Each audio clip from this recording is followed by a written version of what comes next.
ఆదికవి Nannaya University Kakinada MSN campus లో commerce and management studies విభాగం junior విద్యార్థులు నిర్వహించిన ఐడియు అనే సీనియర్ విద్యార్థులకు వీడ్కోలు ఇచ్చే కార్యక్రమం ఘనంగా జరిగింది. ఈ కార్యక్రమానికి ముఖ్య అతిథిగా campus principal professor S Prashanti Sri, అతిథులుగా department HOD doctor Ajay Ratan, అధ్యాపకులు పాల్గొన్నారు. ఈ సందర్భంగా ప్రిన్సిపల్ ప్రొఫెసర్ ప్రశాంతి శ్రీ మాట్లాడుతూ, క్యాంపస్లో గల అన్ని డిపార్ట్మెంట్లలో డీసీఎంఎస్ అధిక విద్యార్థులు కలిగి ఎప్పుడు ఉల్లాసంగా ఉత్సాహంగా ఉండే డిపార్ట్మెంట్. ఇలాంటి సీనియర్ విద్యార్థుల వీడ్కోలు కార్యక్రమం నిర్వహించడం ఒక రకంగా బాధ కలిగించినప్పటికీ వారి జీవితంలో ఉన్నతంగా ఉండాలనే సంకల్పంతో ఉత్తమ పౌరులుగా మెలగాలని ఎప్పుడూ ఈ యొక్క కళాశాలకు సంబంధించిన వారుగా క్యాంపస్ పేరు ప్రఖ్యాతల్లో తమ వంతు కృషిని అందించవలసిందిగా పేర్కొన్నారు. ఈ కార్యక్రమంలో అధ్యాపకులు doctor Sriramaraju, doctor Madhubabu, Manikanteshwar Reddy, Manoj Deva, doctor Apparao, doctor Sridevi, doctor Uma Rajitha, బోధనేతర సిబ్బంది, విద్యార్థులు పాల్గొన్నారు.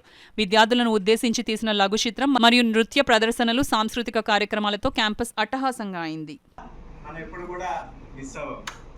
మీ సీనియర్స్లో మంచి ఏందో గ్రహించండి, వాటిని మీరు అబ్జర్వ్ చేసుకొని మీరు అది ఒక మాదిరికరంగా మీరు జీవిస్తూ ఉంటే, రోల్ మోడల్గా వాళ్ళు తీసుకొని ఆ మంచిని గ్రహించి అలా ఫాలో అవుతూ ఉంటే డెఫినెట్గా వాళ్ళని ఎప్పటికీ మిస్ అవ్వరు.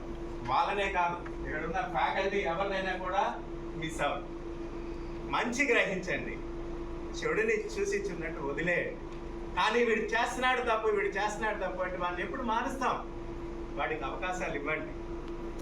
అలానే అవకాశాలు ఇచ్చుకుంటూనే వస్తున్నాం, కానీ ఇంకా మీరు మారకపోతే విధి రాత, మీ రాత ఎలా రాసి ఉంటుందో.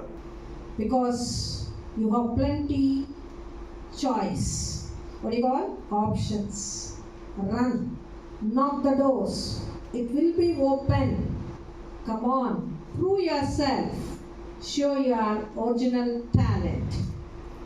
Don't sit at home, think the knowledge what you are acquired. See, when you walk and out for a job or when you want to do your research, you should have your quality of subject. Learning in the campus, it's one way. Making yourself as an identified man at outside